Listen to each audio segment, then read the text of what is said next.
Mesdames et Messieurs les ministres, merci d'être là ce matin. Lorsqu'il y a un peu plus d'un an, j'ai décidé de nommer Elisabeth Borne Première ministre de notre pays, j'avais conscience qu'il s'agissait là pour simplement la deuxième fois dans l'histoire de notre République d'un choix fort, pas simplement symbolique, mais du respect d'un engagement et avec une signification particulière pour notre nation. Et depuis plus d'un an, sous l'autorité de la Première ministre, plusieurs gouvernements ont ainsi pu avancer et mettre en œuvre le programme sur lequel j'avais été élu par les Françaises et les Français en 2022. Vous avez traversé les budgets, une réforme des retraites, des textes importants en matière d'énergie, d'économie, puis, et j'y reviendrai, mise en œuvre la feuille de route des 100 jours sur laquelle nous étions collectivement engagés. C'est pourquoi j'ai choisi la continuité et l'efficacité pour les temps qui viennent et qui s'ouvrent devant nous. Et en confirmant, réaffirmant avec clarté ma confiance à la Première ministre, celle-ci a fait le choix de me proposer 8 nouveaux ministres que je remercie pour leur engagement et leur présence autour de cette table aujourd'hui. Ce faisant, je veux exprimer mes remerciements chaleureux envers les 8 ministres qui ont quitté leurs fonctions et ont agi sans relâche depuis le printemps 2022 pour certaines et certains, depuis mai 2017 pour d'autres. Je veux dire ici ma profonde reconnaissance à toutes celles et ceux qui s'engagent. Croyez bien que je mesure le travail et le nombre de sacrifices que cela représente, mais notre pays le mérite. L'engagement collectif dans lequel nous nous inscrivons, c'est celui que j'ai pris vis-à-vis des Françaises et des Français il y a maintenant un peu plus d'un an, et au fond, en continuité depuis maintenant près de 6 ans, avec un cap, avec des chantiers que nous avons mis en œuvre, et ensuite des chantiers qui nous attendent. Le cap est clair et simple. C'est celui de l'indépendance du pays pour pouvoir consolider un modèle plus juste. L'indépendance de la France, c'est son indépendance économique, industrielle, énergétique, militaire, géopolitique. Il n'y a pas de politique qui tienne si nous ne sommes pas indépendants. Et évidemment, avec cette indépendance, j'y reviendrai, c'est l'indépendance financière. Et c'est seulement en produisant davantage, en bâtissant et consolidant cette indépendance que nous pourrons continuer d'avoir un modèle social qui est parmi les plus généreux du monde, mais en le rendant plus juste, c'est-à-dire en corrigeant les inégalités de départ, plutôt qu'en venant les corriger a posteriori. Et par l'école, la santé, réussir à bâtir. C'est ce cap, ces objectifs qui ont présidé aux 4 grands chantiers que nous avons lancés, au fond, dirais-je depuis 6 ans, mais que nous avons intensifiés ces derniers mois. Celui de la réindustrialisation et du plein emploi. Et sur ce volet, nous avons d'abord des résultats, très clairement. Par les réformes entreprises depuis 6 ans, le chômage continue de baisser, malgré les difficultés. Nous avons créé 1 700 000 emplois, dont plus de 100 000 dans l'industrie. Nous avons rouvert et nous continuons de rouvrir des usines, là où nous enfermions depuis des décennies. Ça n'est pas Dunkerque qui dira le contraire, lui qui a vu une usine de batteries électriques en plus de 3 000 emplois sur son propre territoire, ou le ministre du Travail qui a vu en Ardèche un laboratoire de médicaments se rouvrir. Et donc nous réindustrialisons, nous avons passé les textes, là aussi avec le projet de loi pour l'industrie verte qui vient décliner en France une stratégie européenne que nous avons voulu, alors que les Américains redoublaient d'efforts sur ce volet.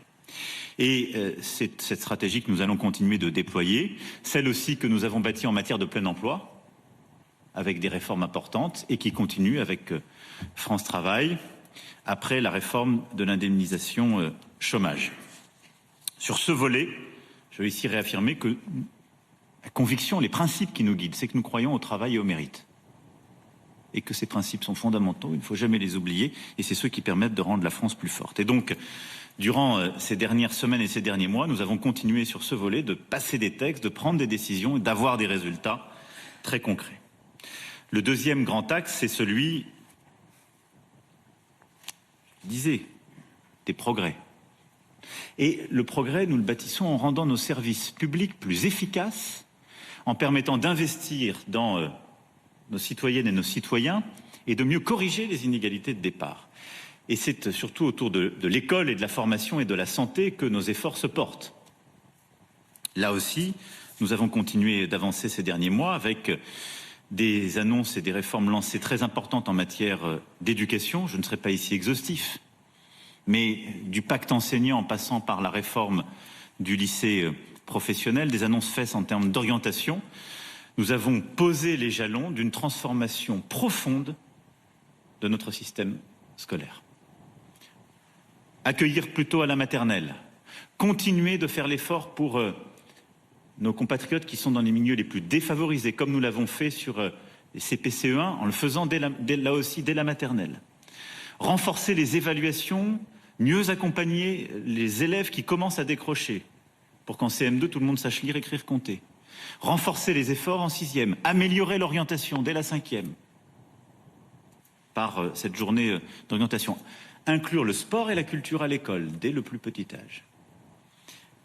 Faire la réforme du lycée professionnel qui attendait depuis des décennies, là où un tiers de nos lycéens passent par cette filière, où le nombre de décrocheurs, comme le nombre de sans-emploi malgré les diplômes, bat des records malgré les efforts des enseignants et l'engagement des familles. Sur tous ces volets, nous avons, je crois, posé les bases et il y aura un immense travail. La rentrée va permettre d'avancer avec, entre autres aussi, des aménagements que j'ai demandés pour l'organisation du baccalauréat et l'amélioration de Parcoursup, deux sujets essentiels dont nous avons encore vu l'importance ces dernières semaines. En matière de santé, là aussi, les bases ont été posées, la stratégie a été présentée en début d'année, beaucoup de choses ont été faites. Le service d'accès aux soins sera généralisé d'ici la fin de l'année et au fond, le cap est là pour nos compatriotes. Trouver un médecin pour les plus de 600 000 Françaises et Français qui, étant âgés ou en affection de longue durée, n'en ont pas aujourd'hui d'ici la fin de l'année, et permettre d'avoir des urgences désengorgées pour la fin de l'année prochaine, ce qui est la mise en œuvre de notre plan, je dirais, plus largement décliné, avec un immense travail de mise en œuvre et un été, j'y reviendrai, qui sera difficile. Au-delà de ça, tout le sujet du progrès a été décliné durant ces dernières semaines par la Première ministre avec les ministres compétents, qu'il s'agisse de la ruralité, des quartiers les plus sensibles ou de nos territoires ultramarins qui ont fait l'objet de décisions importantes ces derniers jours. Le troisième grand axe, c'est celui de la planification écologique. Notre pays, comme d'ailleurs toutes les grandes nations, a à faire face à une transition parce que les conséquences du modèle productif mondial ont déréglé la planète avec les conséquences que nous connaissons et que nous sommes en train de vivre. Et il y a à la fois l'urgence et la préparation du long terme. L'urgence, je dirais que nous l'avons travaillé ces derniers mois, ces dernières années, avec la sobriété énergétique qui a fait l'objet d'une grande mobilisation et d'un sens citoyen de nos compatriotes remarquable. Et nous allons continuer d'avancer sur ce volet. Nous avons pu annoncer durant ces 100 derniers jours le plan eau, qui va permettre justement, permis des premières décisions, mais qui va nous permettre de préparer cet été, parce que la sécheresse sera un élément décisif. Sur le sujet de la planification écologique et de la transition de notre modèle, nous avons aussi passé des textes importants. 3. L'un pour déployer plus vite de l'énergie renouvelable, l'autre pour déployer plus vite du nucléaire, avec des annonces ces derniers jours des 2 réacteurs à Bugey, ce qui finit de mettre en œuvre les 6 réacteurs nouveaux que nous avons décidés, et 3, un texte de loi qui se finalise pour verdir plus rapidement notre industrie. Donc nous avançons à marche forcée. À la fin de l'été, avec la Première ministre et les ministres compétents, nous présenterons dans sa complétude la planification écologique pour le pays qui touchera tous les secteurs, mais qui donnera de la visibilité en termes de changement, en termes d'investissement, et qui a été le fruit d'un très gros travail des derniers mois.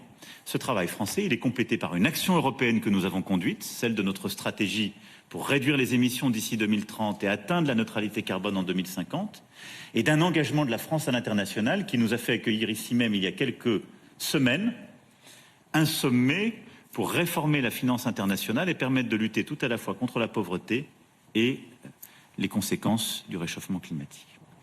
Puis le quatrième axe que nous avons poursuivi, c'est celui de l'ordre républicain. Et là aussi, nous avons continué d'avancer à marche forcée.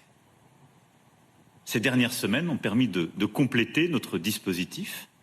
Là où nous avions pris une loi de programmation pour le ministère de l'Intérieur permettant de déployer les engagements budgétaires inédits, les créations de postes nouvelles, le pacte passé avec nos forces de sécurité intérieure, mais aussi nos sapeurs-pompiers pour améliorer les équipements, permettre de mieux travailler, de plus déployer sur le terrain.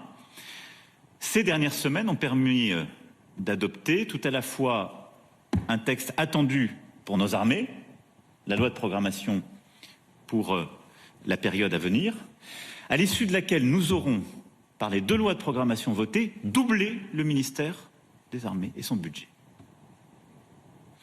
Nous n'avons pas attendu la guerre, mais la nation française, pour se protéger, se projeter face aux nouveaux risques, fait un choix massif et clair. Et nous avons adopté une loi de programmation en matière de justice qui, là aussi, vient conduire un investissement inédit de la nation, qui avait déjà été commencé à partir du premier quinquennat, mais plus de magistrats, plus de personnel des greffes et personnel administratif, un investissement dans la pénitentiaire avec de nouvelles places de prison, mais aussi des réformes profondes au service de nos compatriotes et d'une justice plus efficace, plus rapide, plus proche. Et vous le voyez, ceci pose les jalons de cet ordre républicain auquel nous croyons, et ceci vient montrer, si besoin en était, que nous servons tous aujourd'hui une action qui a des bases solides et sur laquelle nous avons avancé à marche forcée durant l'année qui vient de s'écouler. Et quand j'entends tous les commentaires qui expliqueraient que le gouvernement ne pourrait plus passer des lois, dans l'année qui vient de s'écouler, plus de lois ont été passées qu'il y a 6 ans. Plus ont abouti par des CMP conclusives et donc des accords. Et lorsqu'il a fallu simplement utiliser la Constitution pour passer des lois nécessaires au pays, comme la réforme des retraites, malgré les engagements des oppositions constructives qui à la fin hésitaient à voter, nous l'avons fait, parce que nous utilisons la Constitution avec exigence, respect, mais détermination. Et donc oui, le pays avance avec un cap, indépendance et justice, avec ces 4 chantiers sur lesquels nous avons bâti une action résolue et sur lesquels nous continuerons d'agir. Alors, l'été qui est là va conduire à répondre à quelques urgences. D'abord, les suites des émeutes de juillet. Il faudra continuer d'être aux côtés des maires. Je félicite le gouvernement d'avoir su faire voter cette loi de réponse en urgence qui a été attendue et qui permet d'aller plus vite sur les procédures et d'accompagner mieux nos élus. Et donc, il faut continuer d'être aux côtés des maires qui ont vu leur mairie, leur école, leur gymnase, des infrastructures essentielles parfois être endommagées ou brûlées pour reconstruire, fonctionner le plus rapidement possible. Continuer de soutenir et être aux côtés de nos forces de l'ordre pour que le calme tienne. Et j'ai eu l'occasion de les féliciter lors du 13 et 14 juillet. Et poursuivre dans le calme et l'indépendance qui convient le travail de la justice, mais qui a su se montrer implacable dans les jours et les semaines qui ont suivi ces émeutes. Il nous faut aussi continuer le travail auprès des enfants, des familles qui sont les plus précaires, pour que justement l'été fasse l'objet des accompagnements nécessaires et aussi que nous puissions accompagner vers la culture, le sport, l'éducation en préparation de la rentrée, les enfants et les adolescents qui doivent l'être. Et il nous faut évidemment préparer la rentrée scolaire dans les bonnes conditions. Deuxième grande urgence de l'été, ce sera la sécheresse. Dans beaucoup de nos territoires, nous avons mis en place un plan pour ce faire. Nous nous souvenons de l'été dernier qui avait été inédit à cet égard, mais il conviendra d'accompagner les territoires les plus fragilisés. Il convient aussi d'accompagner nos agriculteurs qui cumulent des difficultés à la fois liées à cela et selon les secteurs, l'attaque, si je puis dire, du mildiou chez les uns ou d'autres difficultés chez les autres, mais nos agriculteurs en particulier, nos éleveurs, nos viticulteurs et nos maraîchers, nous le savons, méritent tout notre soutien dans l'été, en plus de la préparation d'une loi d'urgence et d'orientation pour l'avenir agricole. Troisième volet, c'est continuer à être celui du pouvoir d'achat, avec des prix de l'énergie qui monteront cet été, même s'ils montent beaucoup moins vite et moins fort que chez nos voisins. Et enfin, le quatrième sujet d'attention sera celui des urgences et de l'accès à la santé. Nous le savons, dans la période que nous vivons, il faudra plusieurs années pour que les réformes structurelles soient pleinement déployées, mais il faudra continuer d'être vigilant sur certains services d'urgence en consolidant les mesures que nous avions prises l'été dernier et qui, je crois, étaient les bonnes et en étant vigilants pour chaque territoire. Au-delà de ces 4 sujets d'urgence d'été, la rentrée qui est devant nous va se structurer autour de quelques grandes thématiques, au-delà de la poursuite des travaux sur les 4 grands chantiers que j'évoquais. D'abord, la nation française, nation sportive, va rentrer dans une ère où il faut projeter le pays, qui est d'ailleurs un moment toujours de joie, de fierté et d'organisation collective, parce qu'il faut bien accueillir, bien sécuriser, et je sais que ça mobilise tout le gouvernement. Nous allons en effet, dès septembre, accueillir la Coupe du Monde de rugby et les nations du monde entier pour un événement qui, sur près de 2 mois, va se décliner. Et nous rentrerons dans la phase finale de la préparation des Jeux Olympiques et Paralympiques de 2024. Nous sommes quasiment à 1 an, jour pour jour, de cet événement inédit. Et ces événements qui vont scander de septembre à juin 2024 la vie de la nation, juillet 2024 la vie de la nation, c'est une manière aussi de projeter le pays vers une fierté inédite. Et de l'école à la culture, à la vie de tous nos territoires, mais aussi en engageant notre tourisme, notre gastronomie, nos artisans, en nous préparant de manière très rigoureuse en termes de sécurité, tous les départements ministériels seront mobilisés. Et je vous en remercie.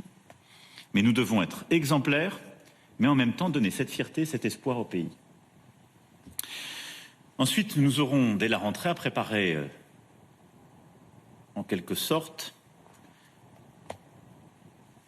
le pays pour un cadre exigeant et l'ordre en matière de finances publiques. Dès la rentrée avec la Première ministre, les ministres compétents, nous aurons à faire le tour de toutes les ambitions qui sont les nôtres, de l'écologie à l'école, la santé et tous les départements ministériels.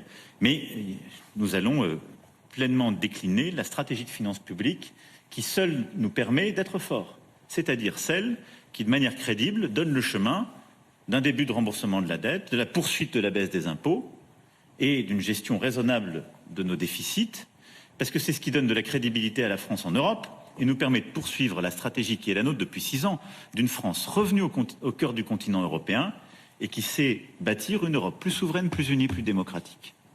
Cet agenda de la Sorbonne, c'est celui que nous avons conduit, qui a permis des réformes profondes. La France ne peut le conduire que si elle est crédible, par ses réformes et son sérieux. Et donc ce chantier, nous aurons à le mener dès la rentrée et nous mettrons d'ailleurs autour de la table toutes les forces politiques pour partager à la fois nos contraintes parce que ce sont celles de la nation et trouver les bons compromis. Nous aurons évidemment la planification écologique qui va structurer l'agenda de rentrée. Nous aurons la question de l'immigration qui va structurer nos travaux de rentrée et sur laquelle nous aurons à travailler avec toutes les oppositions constructives et républicaines. Le gouvernement a engagé une réforme importante, avec un texte solide, qui répond de manière pragmatique à beaucoup de sujets, mais j'aurai l'occasion d'y revenir. Je souhaite qu'on avance avec méthode sur ce sujet et avec efficacité. Et nous aurons à apporter les réponses profondes aux émeutes que le pays a vécues début du mois de juillet. Car au-delà des réponses d'urgence, nous voyons bien à travers les crises que le risque de fragmentation, de division profonde de la nation est là. Et il y a un besoin tout à la fois d'autorité, de respect, d'espérance légitime. Et c'est une réponse complète et profonde qui se joue à l'échelle de la nation qu'il nous faut bâtir. Il m'appartiendra de l'exprimer. Plusieurs travaux ont été demandés par la Première ministre et moi-même à plusieurs d'entre vous pour tirer les leçons de ce qui s'est passé et y apporter des réponses en profondeur. Mais cela structurera aussi nos travaux de rentrée. Et au fond, derrière tout cela, c'est bien cette indépendance et cette justice que j'évoquais, mais c'est notre capacité collective à apporter une réponse française aux inquiétudes et aux défis du moment. Et cette réponse, elle doit être humaniste. Elle passe par de l'exigence, de l'autorité, de l'ordre. Elle passe aussi par une volonté d'émanciper, de continuer à forger les citoyennes et les citoyens, par l'éducation, la culture, par aussi des familles que nous venons aider, accompagner, aussi parfois tailler pour que l'éducation se fasse, parce que ça n'est pas à l'école de tout faire. Cette ligne est celle que nous poursuivrons, vous l'avez compris, à la rentrée. Enfin, un mot de méthode, avant de céder la parole à Madame la Première ministre. Ce projet, ce cap et ces éléments de rentrée, nous aurons collectivement à les servir d'abord avec exigence et exemplarité. Et je le dis parce que dans le moment que vit la nation, il est attendu des membres du gouvernement cela, d'être à la tâche, au service d'un projet collectif et au service des Françaises et des Français. Vous êtes regardés dans tous les détails, si je puis dire, de votre action, de vos expressions, de votre vie. Et ce que nous devons au pays, c'est d'agir, d'expliquer, de répondre, et de le faire toujours avec la plus grande dignité, parce que c'est le respect que nous nous devons et que nous devons à nos compatriotes. Et dans des temps où la violence langagière, parfois les comportements inappropriés, prennent trop de place dans la vie publique, il est attendu du gouvernement de la France d'être exemplaire et de rendre les Françaises et les Français fiers. Donc faisons-le. Ensuite, il est attendu de la collégialité. J'ai eu l'occasion de le dire, il n'y a pas de réussite individuelle s'il y a des échecs collectifs. Et donc c'est un projet cohérent et ensemble que vous devez servir autour de la Première ministre. Ensuite, j'attends de vous de l'efficacité. Une bonne partie de la crise démocratique qu'on commente, elle est liée au fait que les décisions n'arrivent pas suffisamment vite dans la vie de nos compatriotes. Et qu'entre le moment où le problème est là, qu'on lui apporte une réponse, qu'on annonce quelque chose, quand il se passe des mois ou des années pour que la vie change, les gens ont perdu le fil et ils ont perdu la confiance avec. Et donc nous devons redoubler d'énergie pour que l'efficacité soit là, que la vie change en vrai, et que par les décisions qui sont les vôtres, le commandement que vous menez de vos administrations, vous puissiez mettre en œuvre les décisions que nous prenons. Ce qui suppose que, conformément à la Constitution, les ministres dirigent leurs administrations. Être ministre, ça n'est pas parler dans le poste. C'est mettre en œuvre des décisions qui correspondent à une stratégie. Je décide, une politique que mène la Première ministre, et sur la base des arbitrages qui sont pris et des décisions que vous prenez, que ce soit mis en œuvre. Et donc, il faut diriger les administrations. C'est indispensable. Jusqu'au plus près du terrain, administration centrale et administration locale. Et plus on déconcentre, plus on met les décisions au service, là aussi, du terrain, plus on a des résultats probants. Puis enfin, vous devez mener ce travail en lien avec les parlementaires. La Première ministre y reviendra, et beaucoup d'attention pour les parlementaires, de la majorité, mais aussi des oppositions, pour bâtir des majorités sur votre texte. Et avec les élus sur le terrain. Et le travail avec en particulier les maires est indispensable pour que la politique du gouvernement puisse être tout à la fois efficace et comprise. Et c'est pourquoi je poursuivrai aussi avec ardeur dans les prochains mois cette méthode nouvelle que nous avons bâtie il y a un peu plus d'un an, celle du Conseil national de la refondation. Et sur beaucoup de chantiers ministériels, je relancerai dès les premiers jours de septembre ces changement de méthode, en particulier en matière de santé et d'éducation, pour remettre le cœur de la décision au niveau local, avec les acteurs de terrain qui veulent être en charge de ce qu'ils font, et pas simplement des gens qui reçoivent des instructions. Et tout aussi vrai qu'il faut commander sur des choses simples qui doivent relever un ministre ou autre, il faut donner des orientations claires et ensuite laisser les gens faire sur le terrain avec intelligence et souplesse. C'est cet équilibre qu'il nous faut retrouver et que la République a parfois perdu. Et donc c'est cette méthode que j'attends de vous. Voilà, Madame la Première ministre, Mesdames et Messieurs les ministres, ce que je voulais vous dire en ouverture de ce Conseil pour à la fois défendre la cohérence de l'action conduite ces derniers mois sous l'autorité de la Première ministre, avec vous tous, pour essayer de donner tout à la fois un cap et quelques actes d'urgence et quelques éléments de méthode. Madame la Première ministre.